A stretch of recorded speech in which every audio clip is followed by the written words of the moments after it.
Hey guys, welcome back to the playground. It's Adam again, and today we're going to do something a little bit different. We're going to go heads up with old school versus slightly newer old school. So what we're going to do today is we're going to do a head-to-head with the Tamiya Frog and the Plasma Edge 2, just because I haven't been able to take these guys out yet and drive them, and I figured, you know, what better to do than do a heads-up race of two cars that are completely different and will probably drive completely differently. Now, I haven't actually taken either one of these out, so we're going to see how well it goes at the same time. So let me bring you up real close before we take them out, just to show you some of the differences if you're not familiar with the cars. And then we'll take them outside and beat on them for a minute, and then we'll come back and I'll let you know what I thought about each one. Alright guys, quick close-up of each one. Now, like I said earlier, these are apples and oranges here. So, for the Plasma Edge 2, we have a four-wheel drive TTOB chassis. This does have friction shocks all the way around, so it does suffer a little bit with that. One thing that this thing suffers with is a really low ground clearance, but the Frog isn't terribly better. So they both have fairly low ground clearance. Thankfully, I just cut the grass yesterday, so it won't be bogged down by tall grass. But these are definitely not, you know, just go romping around in a field somewhere type cars and you're going to have a good time. Speaking of shocks, this one has the internal onboard shock. Basically, it's two little spring-loaded plungers that press against the suspension arms in here and give it suspension. So the downfall on this one is the front suspension is static. There's not a whole lot you can do to tune it, and you get what you get, and there's not a whole lot of travel. So the front end of this is probably going to be smacking around a lot. If we turn them around, again, out back, we have tall friction shocks in the rear of this, and hey, there's no shocks. So these are a side mount laydown shock. These are oil filled, so it has a little bit more dampening in the rear, so it's not going to be a pogo stick as much. But this is a very unique design. If you can see, the rear trailing arm comes up here. So the rear trailing arm is mounted here as a pivot point. It comes back, it holds the dog bone assembly and the rear spindle and everything. But then it also, I know it's hard to see, but the piece comes up and captures the shock. So that whole rear trailing arm pivots to create the suspension. Not necessarily an ideal situation, but it is very unique and it's pretty cool. So both of these have the silver can motor in it, same speed control, same battery pack. Battery packs have both been used an equal amount of time. So power system, there's no advantage. The only advantage may go to the Frog, as there's 3 different ring and pinion sets you can put in here, and this is the standard one. So I did not put the speed one in, but it may be a little bit zippier than the torque setting, so we'll have to see how that plays out. And I have no idea what the gear ratio is in this. It's stock and, you know, plastic drive chain, plastic prop shaft in the center. So there may be a little bit of drivetrain lag with this versus the Frog being a little bit more direct drive. All right, so let's take them outside, get some running video, and I'll bring you guys back in and let you know what I thought.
Hi guys, welcome back.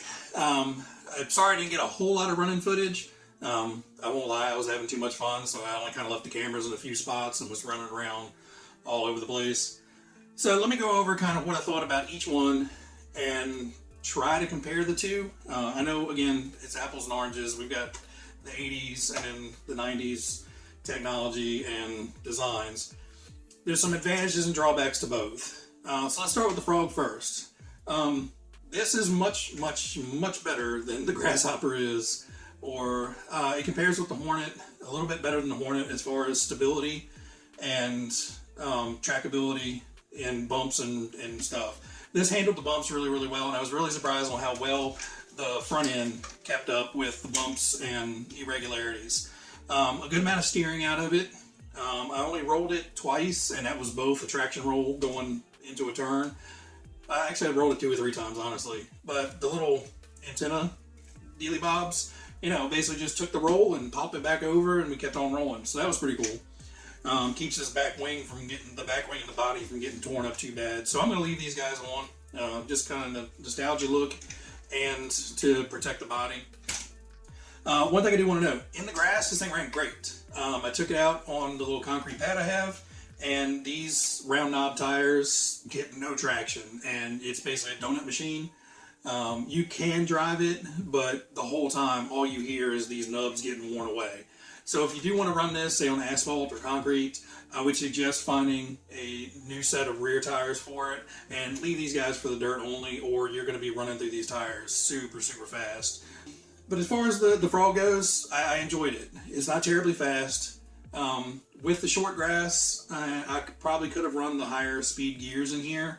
Wouldn't have had the punch off the start, but I think it would have had a decent amount more top speed. But for what it is, I don't necessarily want to run it so fast that I'm going to smash it and crash it. Just because it's so hard to get some of the parts, even the re-release stuff, it's hard to get some of the parts. So I'm just going to run it as is on the normal gearing that comes in the kit and enjoy it that way. So let's move over to the Plasma Edge. So out of the box, I did have to put on spring spacers on the front. I put one of the heavy spring spacers on the front, and then a heavy and a medium on the back, just to get the ride height up, because as it came out of the box, it was, settled way down. If you're on a prepared track and it's nice and smooth and there's not a lot of bumps and ruts and rocks and stuff, you can probably get away with it. Outside, no, there's literally a finger's width of ground clearance underneath this at the standard shock settings. So I did have to raise it up a little bit. Didn't really affect the performance. It actually ran as smooth, if not smoother, than the Frog did. And again, these are just friction shocks. These aren't oil filled. So as far as running, it ran fine. Speed-wise, it's on par with the Frog. They're almost identical in speed. I really didn't notice any difference. And again, same electronics, same motor, same battery pack. So I wasn't expecting a dramatic speed increase. One thing I don't like about this kit is it takes a country mile to turn this thing around. Unless you jam the brakes and kind of whip it, which is hard to do on the grass because it just wants to flip over if you do that. On grass, you're generally on power trying to turn it, and it just takes forever. The steering geometry on this thing I do not like. It does not have enough throw left and right, and they probably did that because of four-wheel drive and dog bone clearance and everything. But yeah, comparing the two, this one and this one for turning, I take this one all day. I have a high torque servo in here, so I have to be careful. So I had to dial it in with the radio to set my endpoint. So if you don't have a radio with good endpoint adjustment, probably not the best kit for you, or at least don't put a high torque servo in here. I put a high torque in just because that's what I had. But a high torque Metal Gear servo, you're liable to start breaking parts because you're just stressing them, trying to overturn them. It only goes so far. So I think I've got it set, I guess about 50 to 65% throw left and right. Because after that, the servo is just pushing against everything and bending plastic. So it's not good. Tires gripped well. It does not like rocks. I took it out in the gravel driveway. The Grasshopper skittered and bounced over the rocks just like I would expect. This, because it's such low ground clearance, it would hit a rock underneath his belly pan and shoot it up into the air.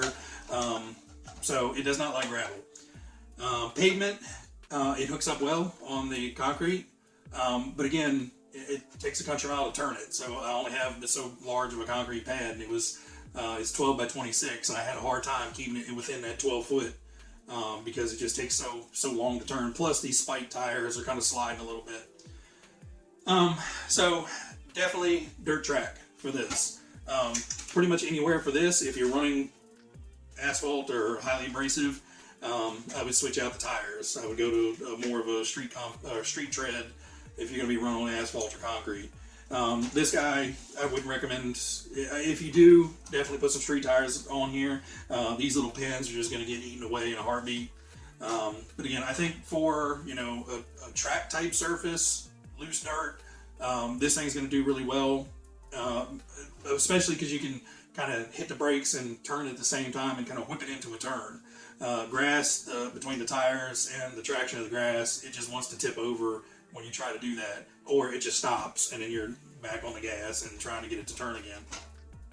So neither one of them are a bad kit, and like I said, they both have pros and cons. My personal opinion, I like the Frog better, mainly because of classic Tamiya style, classic Tamiya buggy, and it does perform pretty well for what it is.